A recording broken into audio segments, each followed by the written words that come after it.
आरक्षण की कहानी का दूसरा भाग आप सभी के समक्ष पेश करते हैं और बताते हैं कि किस तरह से शोषित वर्ग बना अनुसूचित जाति।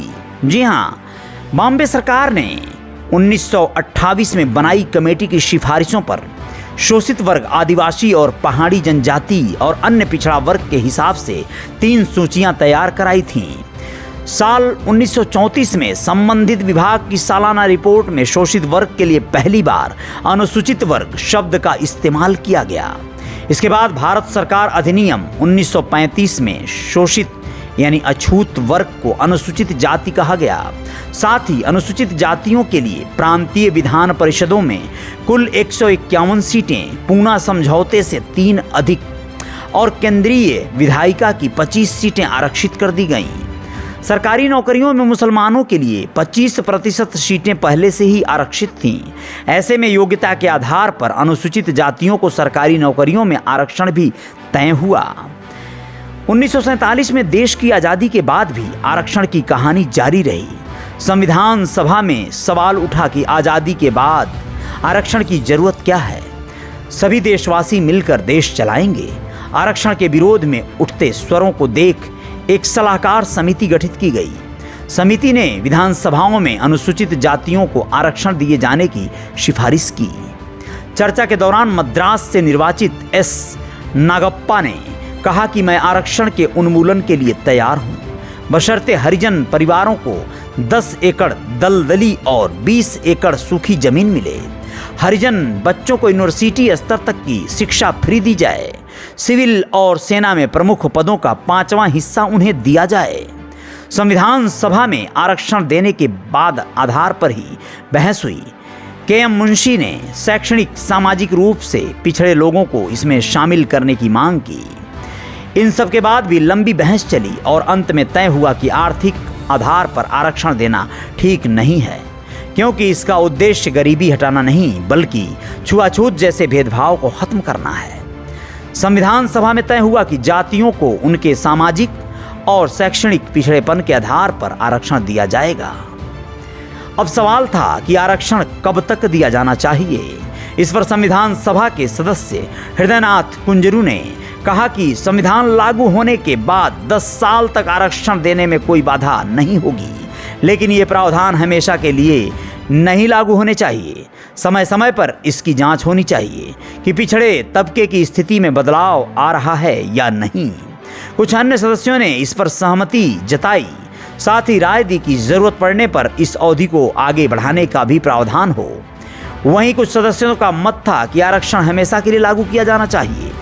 डॉक्टर भीमराव अंबेडकर ने इस पर अपना पक्ष रखते हुए कहा, मुसलमानों को 1892 से और ईसाइयों को 1920 से सुविधाएं मिली हुई हैं।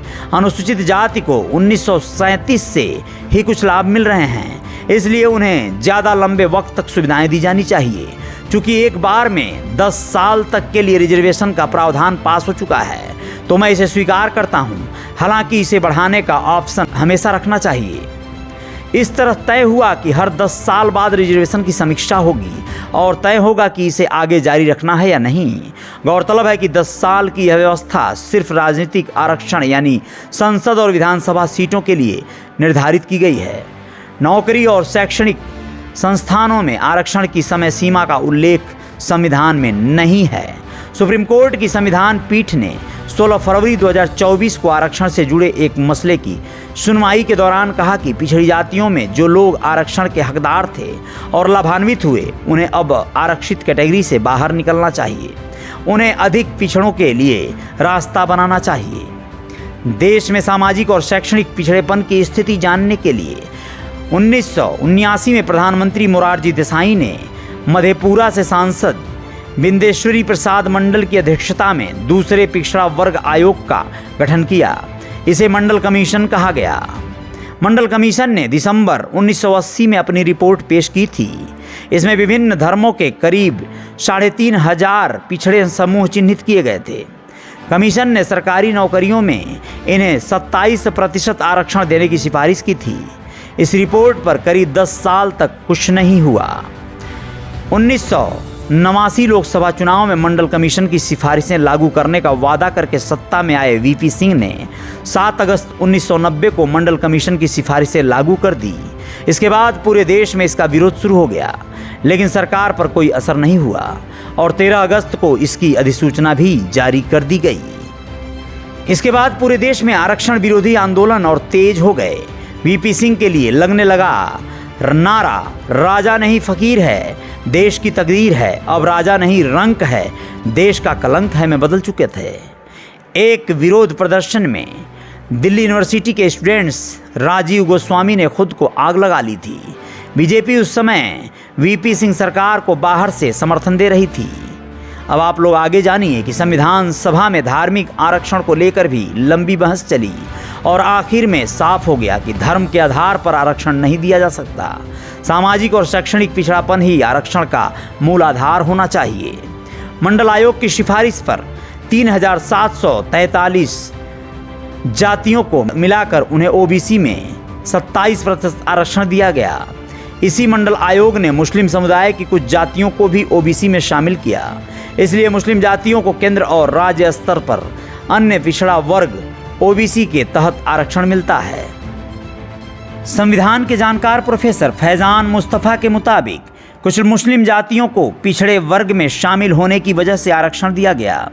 इन जातियों को ओबीसी के अंदर एक सब कोटा बनाकर एससी, एसटी और ओबीसी का कोटा कम किए बिना आरक्षण दिया गया।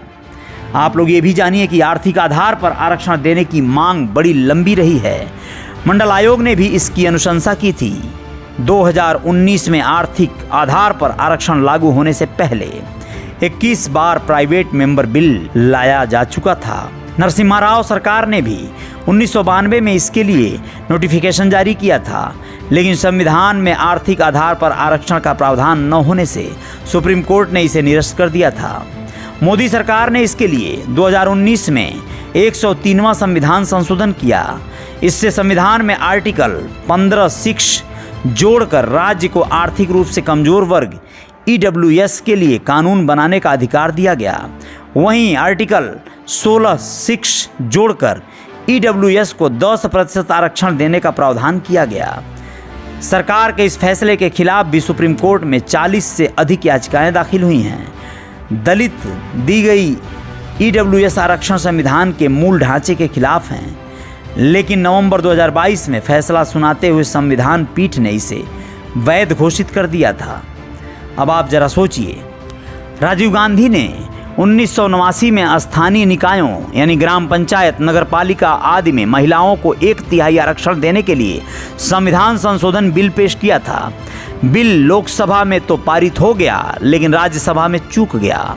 राजीव की मौत के बाद ये बीड़ा तत्कालीन प्रधानमंत्री नरसिम्हा राव ने उठाया और 1992 में 72वें और 73वें संविधान संशोधन से स्थानीय निकायों की सभी सीटों और अध्यक्ष पदों में 33% सीटें और पद महिलाओं के लिए आरक्षित कर दिया। आज देश भर की पंचायतों और नगर पालिकाओं में करीब 15 लाख निर्वाचित महिला प्रतिनिधि हैं। इसके बाद देवगौड़ा सरकार ने 1996 में संसदीय सीटों पर महिला आरक्षण के लिए बिल पेश किया, लेकिन लोकसभा में पास न करा सके। फिर अटल बिहारी वाजपेयी के नेतृत्व वाली एनडीए सरकार ने 1998, 1999, 2002 और 2003 में महिला आरक्षण बिल पेश किया। साल 2008 में यूपीए सरकार ने राज्यसभा में फिर से बिल पेश किया और 2010 में पास करा लिया, लेकिन लोकसभा में पेश नहीं किया। आखिरकार सितंबर 2023 में मोदी सरकार 106वें संविधान संशोधन के जरिए महिला आरक्षण बिल पास कराने में कामयाब रही।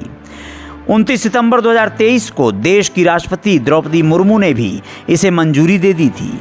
सरकार ने इसे नारी शक्ति वंदन अधिनियम नाम दिया था। इसके सभी प्रावधान अगले परिसीमन के बाद ही प्रभावी होंगे। आशा ही नहीं, पूर्ण विश्वास है कि अब आप लोग कुछ हद तक इस पूरे आरक्षण के मसले को समझ चुके होंगे। आरक्षण में हर 10 साल बाद संशोधन करने और उसे फेरबदल करने का प्राविधान सरकारों के पास और संविधान के निहित है। इसलिए ये जो कयास लगाए जा रहे हैं कि आने वाले वक्त में संविधान में बड़ा उलटफेर होगा आरक्षण को लेकर, खास करके तो इसमें कोई संदेह नहीं है। आने वाली सरकार यदि शासन सत्ता में अभी जो वर्तमान सरकार है वो बनी रही तो निसंदेह संविधान के ऊपर और साथ ही साथ आरक्षण के ऊपर बहुत कुछ बड़ा कार्रवाई या बदलाव ला सकती है। आप लोग क्या कहेंगे कमेंट बॉक्स में सुझाव लिख भेजिएगा। आएंगे हम और खबरों के साथ।